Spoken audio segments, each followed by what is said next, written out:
বিজেপির নবান্ন অভিযানের দিন পুলিশ গ্রেফতার করেছিল এক বিজেপি নেতার দেহরক্ষী বলবিন্দর সিংকে। সুরক্ষাকর্মী হওয়ায় এই প্রাক্তন সেনাকর্মীর কাছ থেকে অস্ত্র পায় পুলিশ।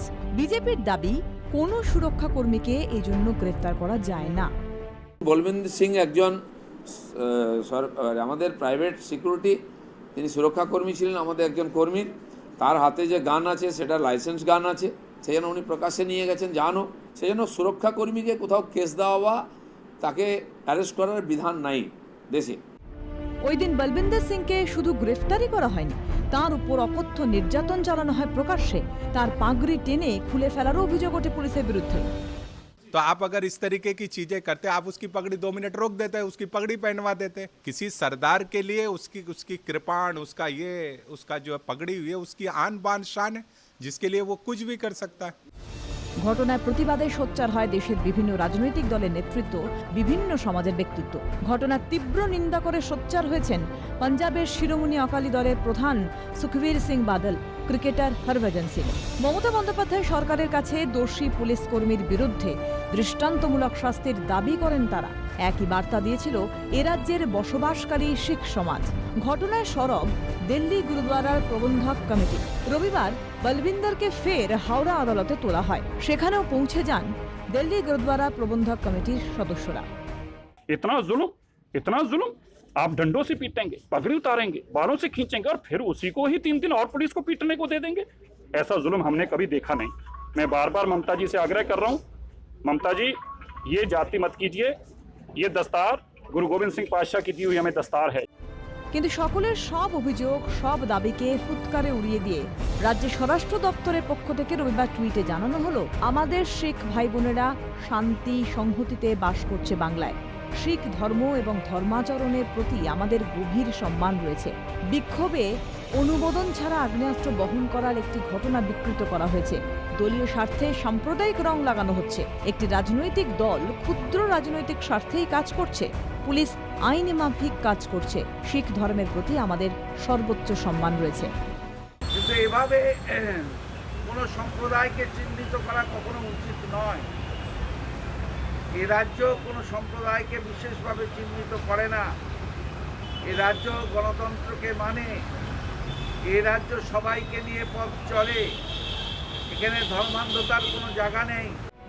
এক কথায় রাজ্য সরকারের পক্ষ থেকে বলবিন্দরের বিরুদ্ধে অনুমোদন ছাড়া আগ্নেয়াস্ত্র বহন করার অভিযোগ আনা হয়েছে। বলবিন্দরের পাগড়ি খুলে দেওয়ার অভিযোগকে কার্যত আমল না দিয়ে ঘটনাকে বিকৃত করা হয়েছে বলেই জানালো স্বরাষ্ট্র মন্ত্রক। তার প্রতিফলন দেখা গেল হাওড়া আদালতের রায়ে। বলবিন্দরকে 8 দিনের পুলিশি হেফাজতে রাখার নির্দেশ দিয়েছে আদালত। এদিকে গুরুদ্বারা বড় শিখ সংগতের পক্ষ থেকে দিল্লি গুরুদ্বারার প্রবন্ধক কমিটির সভাপতির ভূমিকার সমালোচনা করে একটি চিঠি দেওয়া হয়েছে। কিন্তু ঘটনার প্রতিবাদে রবিবার রাজভবনে গিয়ে রাজ্যপালেরও দ্বারস্থ হয়েছে গুরুদ্বারা প্রবন্ধক কমিটি। सबसे बड़ी शर्म की बात यह है, आज ministry of home affairs West Bengal की ट्वीट करके जस्टिफाई कर रही है। यहाँ तक कह दिया सरकार ने कि जो कुछ किया गया कानून के दायरे में किया गया। मतलब उसकी पगड़ी उतारना कानून के दायरे में थी, मतलब उसके बालों से खींचना कानून के दायरे में था। बड़ी शर्मनाक बात है कि आज भी सरकार उसको जस्टिफाई कर रही है बार बार। मुझे अभी गवर्नर साहब ने बताया, जब मेरी परसों उनसे बात हुई थी, उसके बाद उन्होंने कल ममता बनर्जी जी से 10:55 पे बात की। उन्होंने ममता बनर्जी जी से 20 मिनट तक दिल्ली मुख्यमंत्री जी से बात की और गवर्नर साहब ने बार बार ममता जी को यह याद कराया कि सिखों का देश के अंदर क्या योगदान है। आप जस्टिफाई मत कीजिए, आप इस गुनाह को कबूल कीजिए, आप इसकी माफ़ी मांगिए। একই অভিমত বিজেপির সর্বভারতীয় সহ সভাপতি মুকুল রায়, কেন্দ্রীয় মন্ত্রী বাবুল সুপ্রিয়। তাদের নিশানাতেও রাজ্য সরকারের ভূমিকা।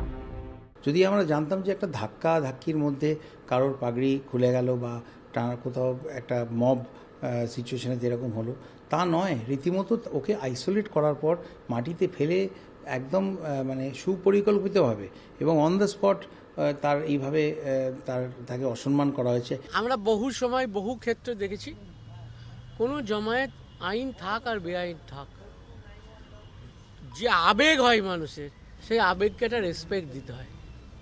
সেই রেসপেক্ট না দিলে তার যে ফলশ্রুতি হয় তার দায়ভারটা বহন করতে হয় সরকারকে। যারা বলছে, যারা করেছে তারা বলছে, আর যার খুলে গেছে সে অন্য কথা বলছে। সুতরাং স্বাভাবিকভাবে যার খুলে গেছে তার কথাটাকেই গুরুত্ব দেওয়া উচিত বেশি। রাজনৈতিক সামাজিক তথ্যভিজ্ঞ মহলের কথায় দেশের প্রাক্তন প্রধানমন্ত্রী ইন্দিরা গান্ধীকে খুনের ঘটনার পর দেশ জুড়ে তাণ্ডবের শিকার হতে হয়েছিল শিখ সম্প্রদায়ের মানুষজনকে, কিন্তু সে সময়েও এ রাজ্যে সম্পূর্ণ নিরাপদে ছিলেন এখানে বসবাসরত শিখরা। রাজ্যের মুখ্যমন্ত্রী হিসেবে তখন গুরুত্বপূর্ণ ভূমিকা নিয়েছিলেন জ্যোতি বসু, তার নেতৃত্বাধীন এ রাজ্যের পুলিশ প্রশাসন। কিন্তু নবান্ন অভিযানের দিন বলবিন্দর সিং এর ঘটনা ও তার পরবর্তী ভূমিকায় শিখ সম্প্রদায়ের মানুষজনের কাছে যেন সেই বিশ্বাসযোগ্যতা হারালো এ রাজ্যের পুলিশ প্রশাসন। Bureau report, Calcutta television network.